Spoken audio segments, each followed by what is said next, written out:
अस्सलाम वालेकुम गाइस, मेरा नाम तायरा कोली है और उम्मीद करती हूँ कि आप सब खैरियत से होंगे। अल्हम्दुलिल्लाह मैं भी ठीक हूँ।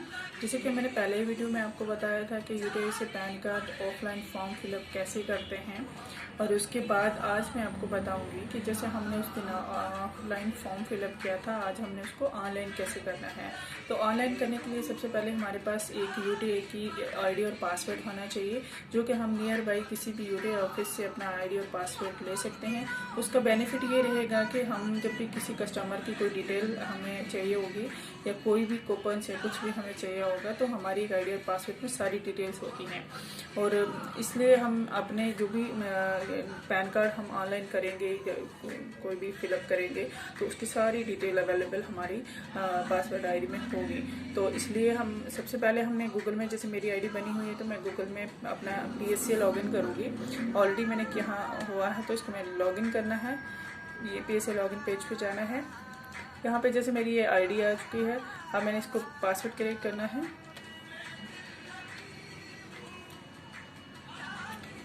और इसमें ये भी होता है कि जैसे आपको 15 डेज में पासवर्ड चेंज हो जाता है, आपको चेंज करना पड़ता है 15 डेज में। तो आज मैंने इसको भी चेंज करा था। तो जैसे कोई भी घर पे जिनके पास जॉब नहीं है, कोई जो भी काम करना चाह रही हैं लेडीज़ गर्ल, जो भी जिनके पास, ये देखो ओपन हो गया। अब ये मेरे पास बता रहा है कि अवेलेबल कूपन इतने हैं, मतलब फिजिकल जो कूपन है मेरे पास इतने हैं, मतलब 4 है। अभी मैंने ज़्यादा परचेज नहीं करे, तो जो भी है मैं हम अब ये जब तक हमारे पास कूपन नहीं होंगे तब तक हम इसको ऑनलाइन नहीं कर सकते। तो सबसे पहले ये हमारी सारी इन्फॉर्मेशन इस पे स्क्रीन पे लिखी होती है। अगर आपको कुछ भी इसके अकॉर्डिंग पढ़ना है, यूटीआई के अकॉर्डिंग कुछ भी आपको रीड करना है, तो सारी डिटेल्स में लिखी होती है। और इसमें सबसे पहले ऑप्शन होता है जनरल इन्फॉर्मेशन, सेकंड होता है फॉर्म 49A सर्विस, जिसमें हम न्यू फॉर्म अप्लाई करते हैं, न्यू पैन कार्ड के लिए अप्लाई करते हैं। सेकंड है CSF form service, sorry CSF service, ये वो है जो जैसे किसी का करेक्शन हो डुप्लीकेट में, या किसी का खो गया हो तो वो अप्लाई करना चाह रहा हो, ऑलरेडी उसके पास नंबर है तो उसके लिए है। सेकंड है माई अकाउंट, हम अपने अकाउंट की सारी डिटेल इससे चेक कर सकते हैं। और ये है लॉग आउट, ठीक है। अब हम जहाँ हमने न्यू करना है अप्लाई, तो हमने जाना है फॉर्म 49A सर्विस पे। यहाँ पे ये सब जो कूपन, जैसे ये सारी डिटेल्स आ जाती है, इसको हम ओपन करेंगे तो coupon available, pre form entry, editing के इनकेस, ये acknowledgement, pan entry, uploaded documents, editing, generate batch, ये सारे हमें अपलोड में करने हैं। बट हमें सबसे पहले हमें करना है प्री एंट्री फॉर्म। जब हम नया कोई फॉर्म करेंगे तो प्री एंट्री फॉर्म करेंगे, उसको हम ओपन करेंगे तो हमारे पास ये सारा फॉर्म आ जाएगा। तो क्योंकि सारा फॉर्म आ जाएगा तो इसमें हमने क्या करना है, सारे फॉर्म, ये देखो सारे फॉर्म पूरी डिटेल निकल के आ जाती है सामने, ठीक है। सबसे पहले हमने इसको, ये इंडिविजुअल है, ऑलरेडी आया हुआ है। अगर हम किसी फर्म, किसी कंपनी या किसी गवर्नमेंट ऑफिस का बना रहे हैं तो ये सारी डिटेल में से किसी एक को क्लिक करना है। अब हम यहाँ पे इंडिविजुअली बना रहे हैं तो हमने इंडिविजुअल किसी पर्सन का है तो इसको क्लिक करना है, ठीक है। अब उसके बाद हमें बोथ फिजिकल पैन करना है। नेक्स्ट हमें टाइटल पे जाना है।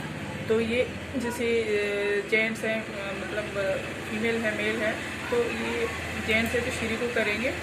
अब यहाँ पे एक लास्ट नेम हमने डालना है इनका पहले, क्योंकि जैसे उस पर था वैसे ही सेम फॉर्म से ही हमने फिलअप करना है। लास्ट नेम इनका हम डालेंगे।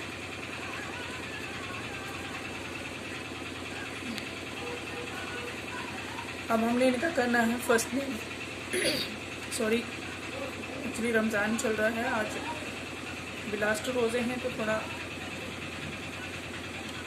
आवाज़ में भी दिक्कत आ रही है। अब हमने इनकी, जैसे ये अभी जैसे मैंने डाला तो नेक्स्ट ये लिखा हुआ इनकी मेल आ गया।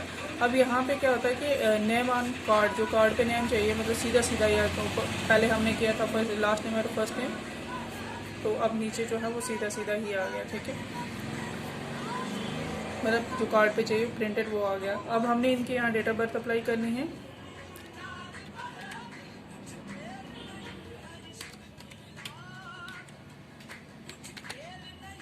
देखो जैसे मैंने इनकी डेट ऑफ बर्थ कर ली। नेक्स्ट है ये कि हम ये whether mother is single parent जो भी है, इसको हमने नो ही कर देना है, क्योंकि अगर मैं ज़्यादा डिटेल में बात करूँगी तो फिर ये बहुत लंबी वीडियो हो जानी है। और जो भी एक ये चीज़ नोट ज़रूर करें कि जब भी कोई फीमेल की बात आती है तो कहते हैं कि मैरिड है तो अब इसके हस्बैंड का नाम आना चाहिए। पैन कार्ड पे ऐसा नहीं है, बिल्कुल भी नहीं है। चाहे वो छोटी लड़की हो, चाहे वो बड़ी हो, चाहे वो औरत हो, चाहे वो बुजुर्ग लेडीज हो कोई भी हो, बट उसके फादर या मदर में से किसी का नाम आएगा तो फादर का ही आता है, चाहे वो जेंट्स हो या लेडीज हो कोई भी। तो हमें फादर को क्लिक करना है, हम ज़्यादातर फादर का ही डालेंगे, तो फादर को या मदर को। तो अब इनके फादर नेम लिखना है, फर्स्ट नेम।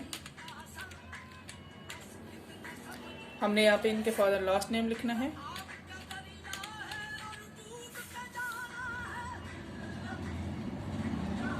अब नेक्स्ट यहाँ पे हमने इनकी मदर नेम लिखनी है। यहाँ पे इनके लास्ट नेम, मदर नेम का लास्ट नेम लिखना है, ये फर्स्ट नेम था। अब हमारी जैसे रेजिडेंस स्टेट, जो स्टेट है जहाँ कहीं से भी आप अप्लाई, इंडिया में आप कहीं से भी अप्लाई कर सकते हो। मतलब इसके लिए ये नहीं हो कि हम जैसे हम जम्मू कश्मीर से तो बाहर का कोई, यहाँ से कहीं से भी आप अप्लाई कर सकते हो। जैसे मेरे पास बाहर के भी बहुत सारे लोग आते हैं यहाँ पे, डिफेंस पर्सन आते हैं, लेबर वाले आते हैं, बहुत सारे ऐसे आते हैं जिनका हम पैन कार्ड यहाँ से अप्लाई करते हैं। तो मेरा JNK है तो मैं JNK को सिलेक्ट करूँगी। नेक्स्ट हमें आधार कार्ड सिलेक्ट करना है, क्योंकि आधार कार्ड के बिना आजकल नहीं बनता है, तो आधार कार्ड नंबर डालना है। आधार कार्ड बहुत कॉमन है, 358। अब ये हमने इसको चेक करने के लिए डालना है, तो दोबारा आधार इंटर आधार नंबर मांगेगा, इसको हमने री इंटर डाल देना है।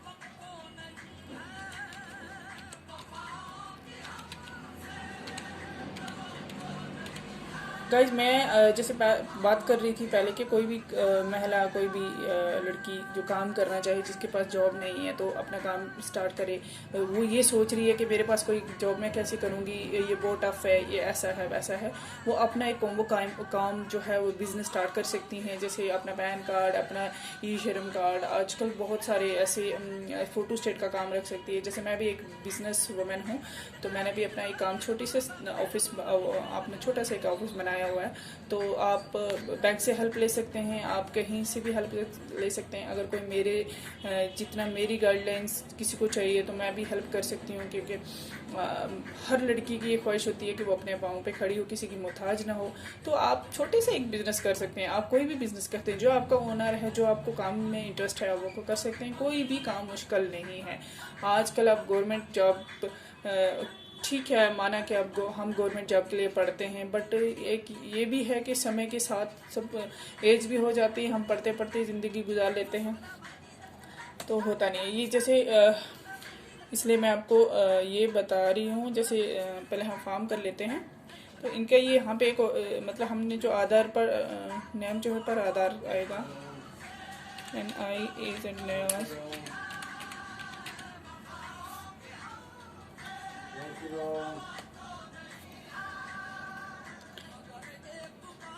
इनका जैसे यहाँ पे हमने डाला आधार कार्ड, ठीक है, एड्रेस प्रूफ में और डेट ऑफ बर्थ में और ID कार्ड में हमने तीनों में आधार डाल दिया। अब हम यहाँ इनका मोबाइल नंबर डालेंगे, चूँकि कस्टमर का जब भी आप लें तो मोबाइल नंबर और मेल ID ज़रूर लें। जिसके पास मेल ID नहीं है, आप अपने ऑफिस की पर्सनली मेल ID डाल सकते हैं, बट ज़्यादा उसको यूज़ नहीं कर सकते हो आप किसी कस्टमर के लिए, जो बेचारे बहुत लाचार हों उसके लिए। अदरवाइज ऐसे नहीं आप यूज़ कर सकते।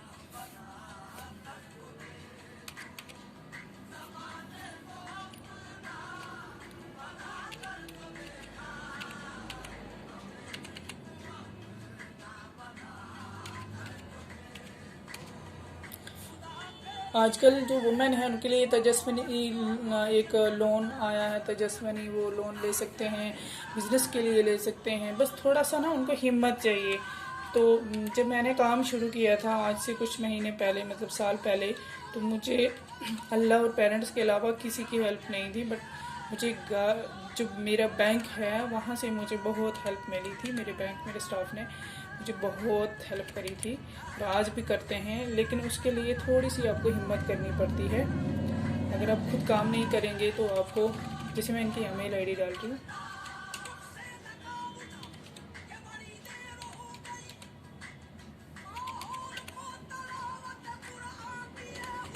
हमने डाल दी इनकी मेल ID।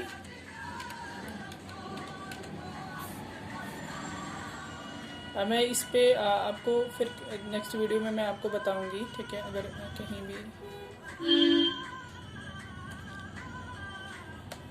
हमने इनका कम्युनिकेशन एड्रेस जो है वो सिलेक्ट नहीं करा था।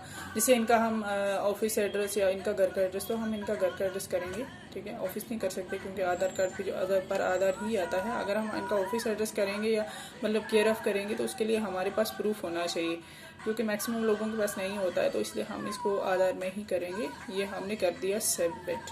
बट एक बार चेक आप ज़रूर कर लें क्योंकि कहीं भी मिस्टेक या कुछ हो सकती है। अब जैसे ये कह रहे हैं कि इनके आधार कार्ड से सारी डिटेल है, तो हम इसको सबमिट कर देते हैं, ठीक है।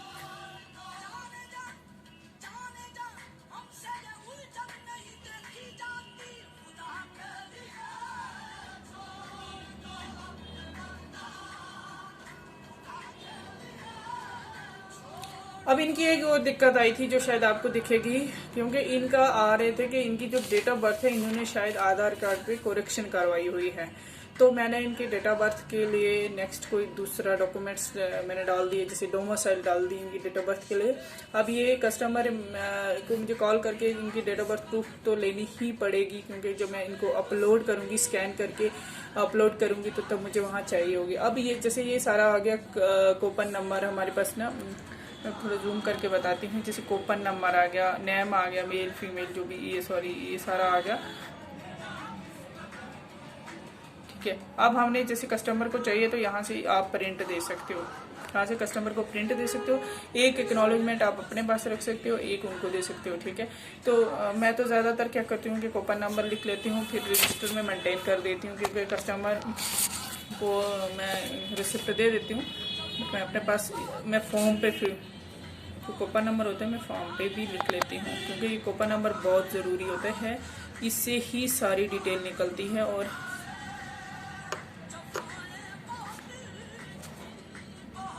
ये हमारी होगी प्री एंट्री, ठीक है।